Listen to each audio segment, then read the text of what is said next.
औज़ुबिल्लाहिमिनश्शैतानिर्रजीम बिस्मिल्लाहिर्रहमानिर्रहीम। सबसे पहले मैं तमाम स्टूडेंट को सलाम करता हूँ, अस्सलाम वालेकुम।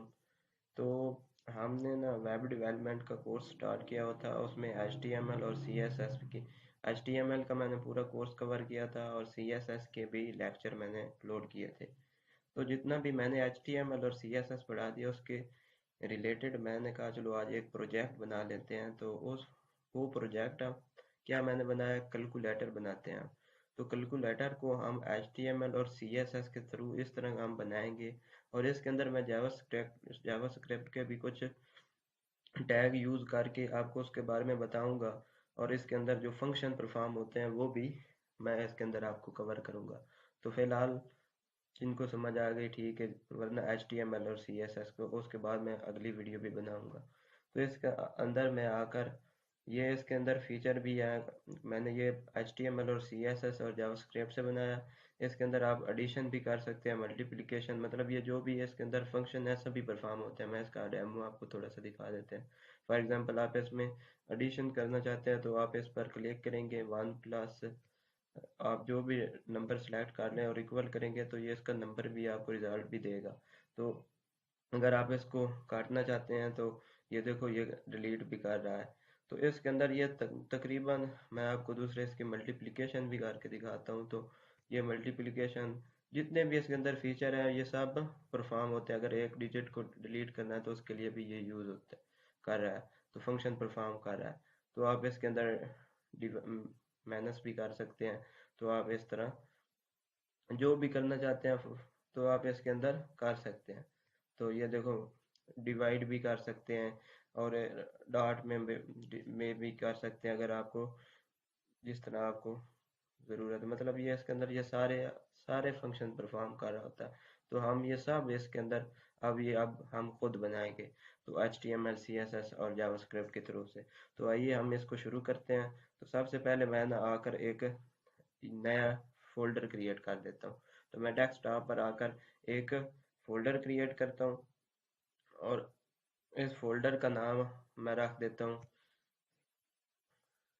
कैलकुलेटर। कैलकुलेटर आप कोई भी नाम रख सकते हैं अपनी मर्जी से। इंटर करते हैं और इसको मैं ना अब ओपन विद कोड करते हैं, अपने VS कोड में चलते हैं। तो ये VS कोड के अंदर ओपन हो गया हमारे पास। तो इसके अंदर सबसे पहले मैं एक फाइल क्रिएट कर लेता हूँ। तो फाइल का नाम आप कोई भी रख सकते हैं। तो मैं इधर आकर फाइल का नाम रख देता हूँ index.html। HTML की एक फाइल क्रिएट करो, उसके अंदर हम HTML का काम करेंगे। और तो इसके अंदर मैं Shift+1 दबाकर आपका अपना बेसिक कोड जनरेट कर लूँगा। ठीक हो गया। इसके अंदर मैं डॉक्यूमेंट में लिख देता हूँ कि टाइटल में कि making a calculator using HTML CSS and JavaScript, ये मैंने लिख दिया टाइटल के अंदर। और अब बॉडी में आकर हम इसका HTML का काम करते हैं। तो उससे पहले मैं ना एक CSS की फाइल भी जो है वो भी इंक्लूड कर देता हूँ। तो इसके अंदर ना हम कौन सी CSS करेंगे, हम इसके अंदर इंटरनल CSS करेंगे। पहले मैं जो भी लेक्चर देता था उसके अंदर मैं एक्सटर्नल CSS को यूज़ करता था, इसलिए क्योंकि वो हम एक ही मतलब एक डॉक्यूमेंट में एक पेज के अंदर हम सारा काम कर लेते थे, क्योंकि उसमें एक ही लेक्चर हमने देना होता था तो थोड़ा कोड होता था। लेकिन अब अगर कोई भी प्रोजेक्ट बनाएंगे तो आप इसके अंदर इंटरनल CSS यूज़ करेंगे। तो उसके लिए हमें क्या उसका भी मैंने लेक्चर दिया था कि लिंक टैग के ज़रिए हम उसको इंक्लूड करते हैं अपनी HTML फाइल के साथ। तो मैं इधर आकर एक लिंक टैग लेता हूँ। तो अगर आपको उसको डायरेक्टली इंक्लूड करना है तो लिंक डॉट ये CSS लिखेंगे तो ये खुद ब खुद फाइल भी क्रिएट करके दे देगा हमें। और उधर हम इधर यही फाइल हम बना देंगे तो ये इंक्लूड हो जाएगा। style.css मैं लिखता हूँ, style.css ये लिखेंगे, इंटर करेंगे तो ये मेरे पास फाइल इंक्लूड होगी। तो अब मैं आता हूँ HTML के अंदर और HTML के अंदर आकर अब मैं अपना कोड स्टार्ट करता हूँ। तो बॉडी के अंदर हम आते हैं और इसके अंदर आकर सबसे पहले मैं एक कंटेनर लिख के डेव लेता हूँ। तो उसके लिए अगर मैं ये शॉर्टकट यूज़ करता हूँ तो टाइम बच जाएगा। इसके लिए मैं डॉट कंटेनर लिखूंगा तो मेरे पास कंटेनर की क्लास भी बन तो इसके अंदर कंटेनर मैं इधर लिखूंगा तो कंटेनर की क्लास भी क्रिएट हो जाएगी। तो मैं नीचे आकर इसके अंदर ना आकर कैलकुलेटर की क्लास बनाता हूँ। तो उसके लिए मैं इधर डॉट कैलकुलेटर लिखूंगा ना, सी कैलकुलेटर। तो मेरे पास ना कैलकुलेटर की डिव भी क्रिएट हो जाएगी और क्लास भी उसको बना देंगे। तो ये इसका शॉर्ट वे है। तो इसके अंदर आकर मुझे अब मैं इधर साथ आपको डेमो भी दिखाते जाऊंगा। तो ये कैलकुलेटर है, मैंने ये क्रिएट किया था। तो इसके अंदर से ये जो स्क्रीन है, सबसे पहले मुझे ये स्क्रीन क्रिएट करनी पड़ेगी। और इस स्क्रीन के अंदर क्या मुझे यूज करना पर इनपुट टैग यूज करूंगा, क्योंकि इनपुट हम डालते हैं। तो मैं आपको इनपुट टैग एक डिव लेते हैं। तो इस डिव को लेते हैं और डिव के अंदर आकर हम ना ये इनपुट लेते हैं टेक्स्ट। तो एक इसके अंदर नीचे आता है और इधर मैं डेव लेता हूँ। और इस डेव का नाम मैं कोई भी देख सकता हूँ। मैं डिस्प्ले दे देता हूँ नाम। तो आप कोई भी नाम दे सकते हैं। तो मैं इधर डॉट डिस्प्ले लिखूंगा तो मेरे पास क्रिएट हो जाएगी खुद ब खुद। और इस डेव के अंदर आकर मैं एक इनपुट टैग लूंगा, इनपुट टेक्स्ट। तो आपको मैं शॉर्ट वे बता रहा हूँ। तो इस तरह लिखेंगे ना तो ये मेरे पास VS कोड खुद ब खुद सजेशन दे देगा। तो मैं इनपुट टेक्स्ट लिखता हूँ और ये मेरे पास आ जाएगी। तो इसके अंदर ये नेम आ गई, नेम आ गया। और आईडी, आईडी जो होती है ये नेम जो होती है ये PHP मतलब बैकएंड के लिए यूज होता है। मतलब हम इसके जरिए कोई भी उधर वेरिएबल क्रिएट करते हैं और इसके थ्रू से हम डाटा को फैच करते हैं। तो ये नेम उसलिए यूज होता है। और आईडी जो होता है ये जावास्क्रिप्ट के लिए भी यूज होता है और उधर भी हम यूज कर सकते हैं। तो इधर मैं नेम की जगह आप ज़रूरत नहीं पड़ेगी, लेकिन मैं वैसे लिख देता हूँ। मैं प्रेफरेंस यही देता हूँ कि जो क्लास का नाम लेते हैं वही हम नेम और आईडी का भी सेम रखते हैं। तो मैं इधर ये भी लिख देता हूँ, आप लिखें या ना लिखें आपकी मर्जी। तो इसके अंदर आ गया इनपुट। अब मैं इसको आपको इधर से शिफ्ट प्लस ऑल्ट प्लस सी से कॉपी पाथ करेंगे आप। तो कॉपी पाथ किया हमने और इधर आकर आप इसको वैसे इधर से भी कॉपी पाथ कर सकते हैं। तो आपको जो भी बेस्ट वे लगा। तो मैं इधर कॉपी पाथ किया और अपने ब्राउज़र में आते हैं। और ब्राउज़र में आकर इसको मैं इधर आकर कंट्रोल V से पेस्ट किया और ये मेरे पास इनपुट टैग आ गई, मतलब स्क्रीन है। तो इसको इसमें अब मैं कोई भी चीज़ लिख सकता हूँ। तो ये एक आ गया, हमने इनपुट टैग आप बना ली। ये स्क्रीन जो है ये मैंने बना ली। अब इसको हम ना CSS के ज़रिए स्टाइल करेंगे, तो वो भी हम करेंगे। तो इधर आकर हम आते हैं और नीचे आकर आप मुझे ना ये बटन क्रिएट करने हैं, ये सारे बटन। तो सबसे पहले ये मैं 4 बटन क्रिएट करूंगा। तो उसके लिए ना मैं आकर नीचे एक नई डिव क्रिएट कर लेता हूँ। और उसके लिए एक नीचे नई डिव क्रिएट करते हैं और उस डिव के अंदर मैं ये बटन टैग यूज रखूंगा। तो उनके लिए मैं सबसे अब इनपुट की टाइप मैं बटन लूंगा, क्योंकि मुझे बटन ही बनाने हैं। तो इनपुट लिखूंगा और इस तरह बटन लिखेंगे तो मेरे पास ये सजेशन VS कोड दे देगा। और मैं इस पर क्लिक करूंगा तो मेरे पास बटन आ। और अब इनपुट की टाइप क्या है, बटन। और वैल्यू, इसमें मैं वैल्यू वो देते हैं जो उधर बटन के ऊपर हमारी वैल्यू प्रिंट हो, तो वो वैल्यू देते हैं। तो सबसे पहले इधर मेरी वैल्यू कैलकुलेटर पर ये AC है, मतलब ये ऑल क्लियर है। तो इसको AC मैं इधर लिखूंगा। इधर मैं AC लिख कर आपको बता देता हूँ, बड़े लफ्जों में लिख देते हैं। तो कंट्रोल S सेव करते हैं। तो इधर आते हैं, ये मेरे पास था तो F5 से ये मेरे पास AC है।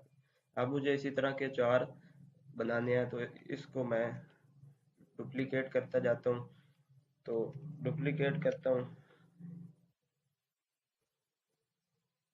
तो 4 मुझे बटन चाहिए तो मैं 4 दे देता हूँ। अब मैं इनकी वैल्यू सेट कर देता हूँ। तो इधर मुझे क्या, उधर DE मतलब एक एक एलिमेंट जो डिलीट करने के लिए यूज करते हैं, तो वो मुझे लिखना पड़ेगा। तो यहाँ पे क्या है, यहाँ पे मैं इशारिया लगा देता हूँ, पॉइंट लगा देता हूँ। और ये जो होती है यहाँ हम डिवाइड डिवाइड वाला बटन होता है तो मैं इधर डिवाइड लगा देता हूँ। कंट्रोल ऐसे सेव करते हैं और इधर आकर F5 से फ्रेश करते हैं तो ये मेरे पास अब 4 बटन भी आ गए। अब इनको हम स्टाइल करेंगे तो इसी तरह बिल्कुल नजर आएगा। तो अब आते हैं, अब मुझे नीचे वाले, अब ये जो है इसके नीचे वाले 4 मुझे बटन क्रिएट करने हैं।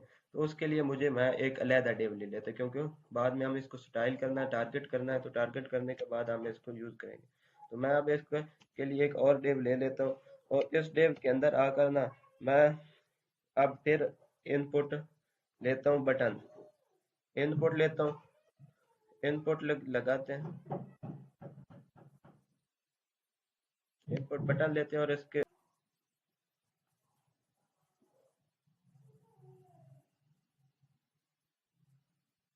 अच्छा, इसके अंदर इनपुट मैं बटन देता हूँ। तो इनपुट बटन के लिए अब मैं फिर वही टैग यूज करूंगा। तो इनपुट बटन लिखेंगे तो मेरे पास इनपुट बटन। अब मैं इसके अंदर वैल्यू की क्या लिखूंगा, इधर से आकर मैं देख लेता हूँ। तो ये 7 8 9 और मल्टीप्लाई ये लगाने हैं 4 बटन। तो इनको मैं फिर डुप्लीकेट इधर वैल्यू कर देता हूँ। सबसे पहला क्या है, मेरे पास 7 है। अब मैं इसको डुप्लीकेट करता हूँ जाता हूँ। तो डुप्लीकेट करने के लिए शिफ्ट प्लस आल्ट और ये डाउन एरो ये यूज करेंगे। तो इसके अंदर ये डुप्लीकेट हो जाएगा। आप इसको सजेशन तो 7 यूज करते हैं। 8 9 इधर 8 में लिख देता हूँ। ये नीचे आते हैं 9 लिख देते हैं। और नीचे आकर हम इसके मल्टीप्लाई वाला लगाना था साइन, तो उसके लिए मैं मल्टीप्लाई लगा लेता हूँ। तो अब मैं एक फिर और डेव क्रिएट कर लेता हूँ या इसी को कॉपी कर लेते हैं। तो अब समझ तो आपको आ गई होगी। कंट्रोल सी से कॉपी करते हैं और इसको नीचे आकर हम कंट्रोल वी से कॉपी कर ले पेस्ट कर देंगे। तो इससे टाइम हमारा बच जाएगा।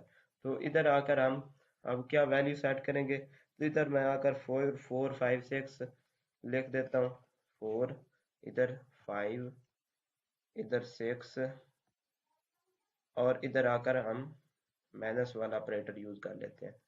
तो ये ऑपरेटर हमने यूज कर लिया। अब ये हमने ना इतने यूज कर लिए, 4 5 6 तक हो गया। अब 1 2 3 वाला रह गया। तो इधर आते हैं हम, अब कौन से आते हैं 1 2 3 और प्लस।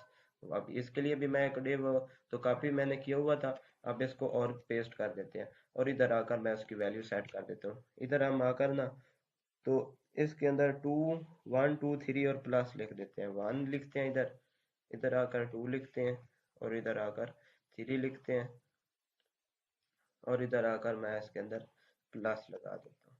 तो प्लस लगा देते हैं। ये कुछ इस तरह का आ गया। अब मैंने इसके अंदर ये ऑपरेटर मैंने यूज कर लिए। तो अब मैं कंट्रोल ऐसे सेव करके उधर आपको थोड़ा सा इसकी आउटपुट भी दिखा देता हूँ। तो ये मेरे पास हमारे पास कुछ इस तरह की आउटपुट आ गई। तो अब मुझे आखिरी वाला ये भी बटन बनाना है। 3 इसके अंदर मेरे पास कितने बटन है, 3 डबल 0 0 और इक्वल ऑपरेटर। तो उसके लिए मैं यूज करता हूँ। तो उसके लिए इक्वल ऑपरेटर के लिए मैं यूज करता हूँ। तो उसके लिए भी मैं एक डिव क्रिएट करता हूँ, लेकिन इसको इसके अंदर मैं ना इनपुट टैग लूंगा। तो क्योंकि मुझे इसके अंदर कोई इनपुट ही क्रिएट करानी है, मतलब 0 पर क्लिक हो तो उधर जाकर आप शो हो जाए। तो मैं इसके अंदर एक डिव क्रिएट करता हूँ और डिव के अंदर मैं आकर 3 इनपुट लूंगा।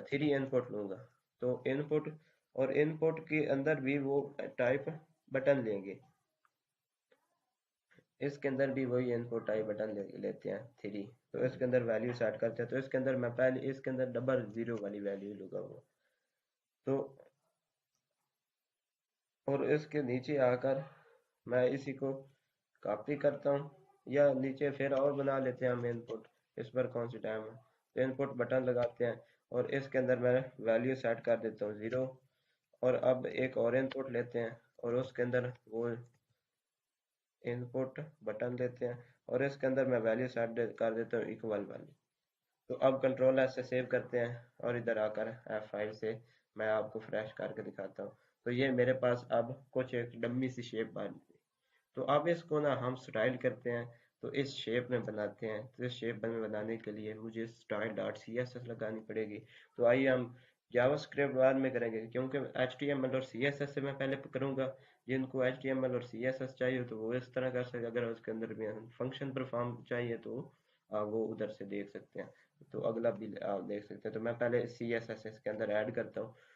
तो CSS को ऐड करने के लिए मैं अब आता हूँ अपनी फाइल के अंदर style dot C S S में और इधर आकर सबसे पहले ये मैं आपको तरीका बताता हूँ कि हमारी फाइल काम कर रही है या नहीं। तो उसके लिए मैं जो तरीका यूज़ करता हूँ वो ये है कि बॉडी में आते हैं और बैकग्राउंड कलर मैं आपको यूज़ करके दिखाता हूँ रेड।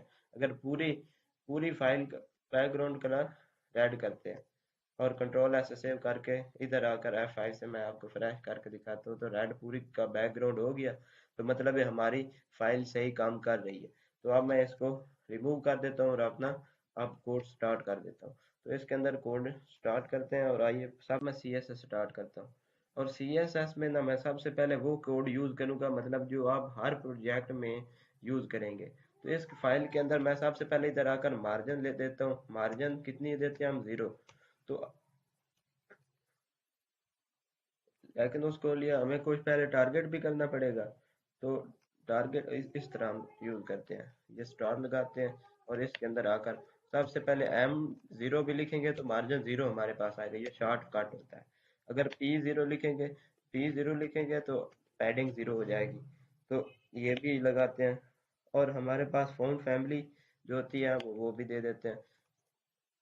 फ़ॉन्ट फैमिली जो है वो sans serif यूज करते हैं। और इसके अंदर जो है बॉक्स साइजिंग जो होती है वो बॉर्डर बॉक्स लगा देता है। ये आप हर प्रोजेक्ट में यूज कर सकते हैं।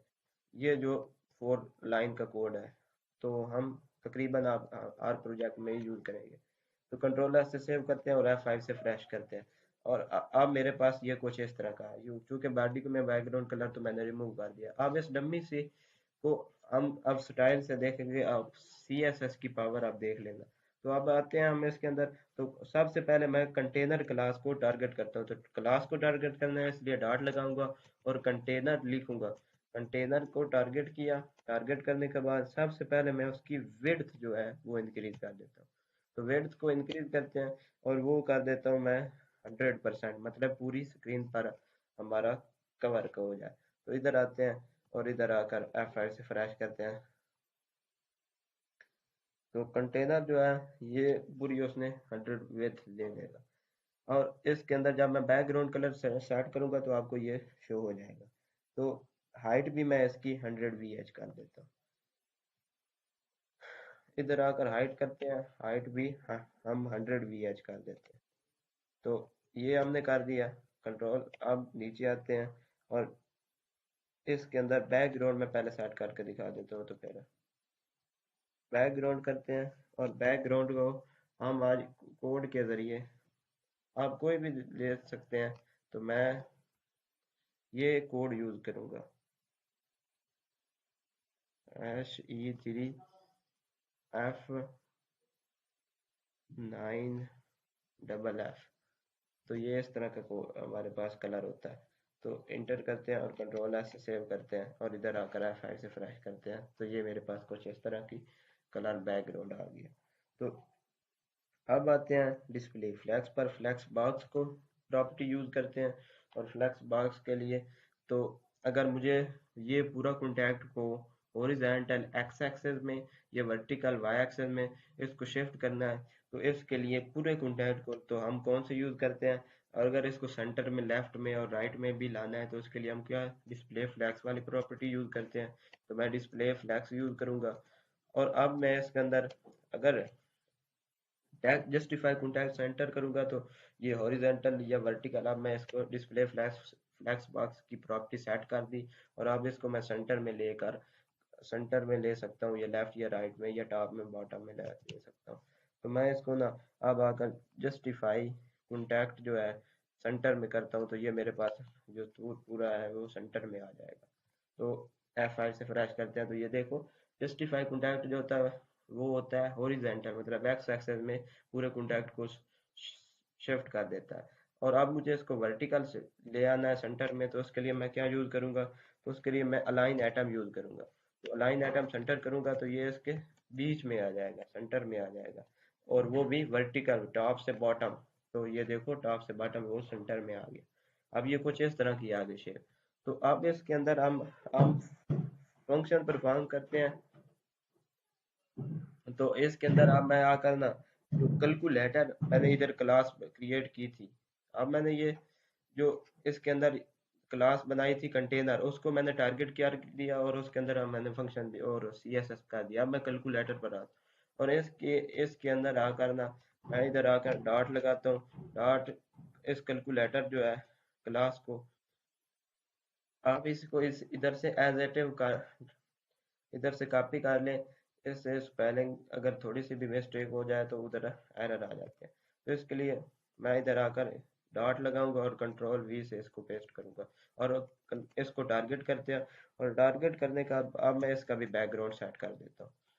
तो इसको बैकग्राउंड सेट करते हैं।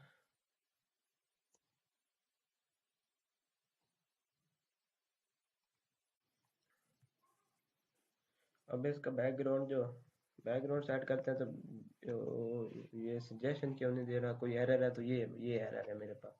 तो इस तरह का अब सजेशन देखिए मेरे पास भी है इसको।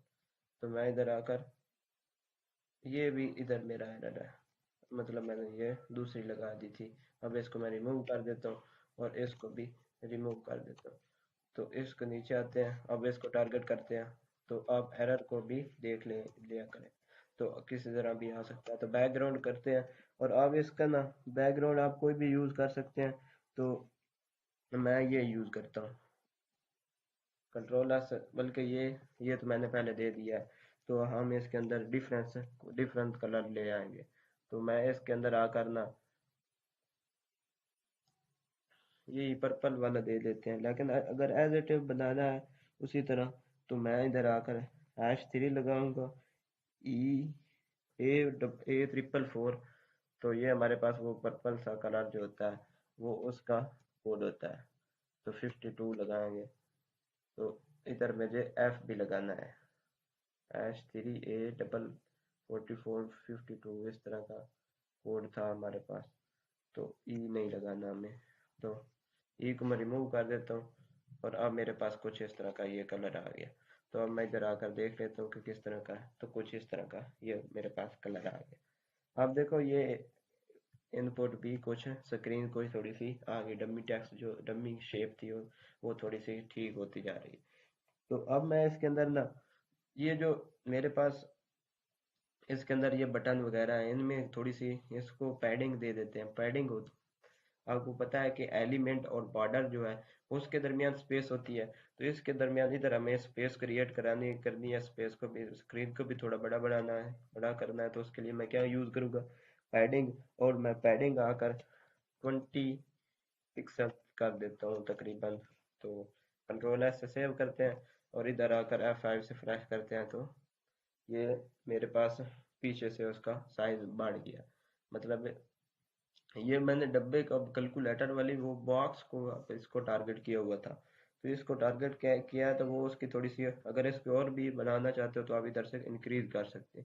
तो मैं इधर आकर ना इसका ना थोड़ा सा रेडियस बॉर्डर रेडियस कर देता हूँ। ये जो इसकी नुकरे हैं ना, ये थोड़ी सी अंदर की तरफ झुक जाए तो अच्छा लगेगा। इसके लिए हम इधर आकर बॉर्डर रेडियस यूज करते हैं। तो बॉर्डर रेडियस में लगाता हूँ और बॉर्डर रेडियस में आकर कितने, तो 10 पिक्सल यूज कर लेते हैं हम। 10 पिक्सल यूज करें तो कंट्रोल S से सेव करते हैं, F5 से फ्रेश। तो ये देखो इसकी नुकरें झुक गई अंदर की तरफ। तो हमको शेप अच्छी हो गई। तो अब मैंने कैलकुलेटर जो थी ये डब्बा इसकी बैकग्राउंड वो सेट कर लिया। अब आकर हम इसके अंदर आकर जो है इनपुट को टारगेट करते हैं। तो इधर एक एक एक एक एरर मुझसे हुआ है। तो मुझे फॉर्म टैग के अंदर अगर मैं इसको लिखता तो बेस्ट होता हमारे लिए, क्योंकि फॉर्म के अंदर तो हम आते हैं इधर इधर मैं आकर फॉर्म वो लगा लेता हूँ। तो कंटेनर था और कंटेनर के नीचे आकर इधर आकर मैं फॉर्म लगा लेता हूँ। फॉर्म, सॉरी, कंट्रोल Z से वापस करते हैं और इधर आकर मैं फॉर्म टैग या इस सारे को मैं कॉपी करता हूँ। अब इसको अंदर हम फॉर्म टैग यूज करते हैं। तो इधर मैं फॉर्म टैग लगा देता हूँ। तो ये इस तरह का एक्शन की मैं कोई ज़रूरत नहीं, क्योंकि ये एक्शन जो होता है ये PHP या लारावेल या बैकएंड के लिए यूज़ होता है कि अगर मैं डाटा को बैकएंड में स्टोर कर, तो उसके लिए हम क्या फॉर्म टैग यूज़ करते हैं, एक्शन लगाते हैं। तो हमें उसकी कोई ज़रूरत नहीं। तो अब मैं इस फॉर्म को इधर से ना इसको कॉपी करता हूँ और इधर से रिमूव करके हम जहाँ तक ये मेरे पास बटन थे इधर आता हूँ और इसके नीचे आकर इधर आकर मैं इसको लगा लेता हूँ। तो इधर आकर कंट्रोल S से सेव करते हैं। अब आकर F5 से फ्रेश करते हैं तो फर्क नहीं पड़ेगा। अब इधर आकर मैं इसको टारगेट भी कर लूँगा, क्योंकि फॉर्म टैग के अंदर हम इनपुट यूज़ करते हैं ना। तो फॉर्म अगर हमें इनपुट इसके लिए चाहिए ना, तो इनपुट के लिए हमें फॉर्म टैग की ज़रूरत होती है। तो वो इसलिए मैंने यूज़ किया। तो अब आते हैं इसके अंदर अब फॉर्म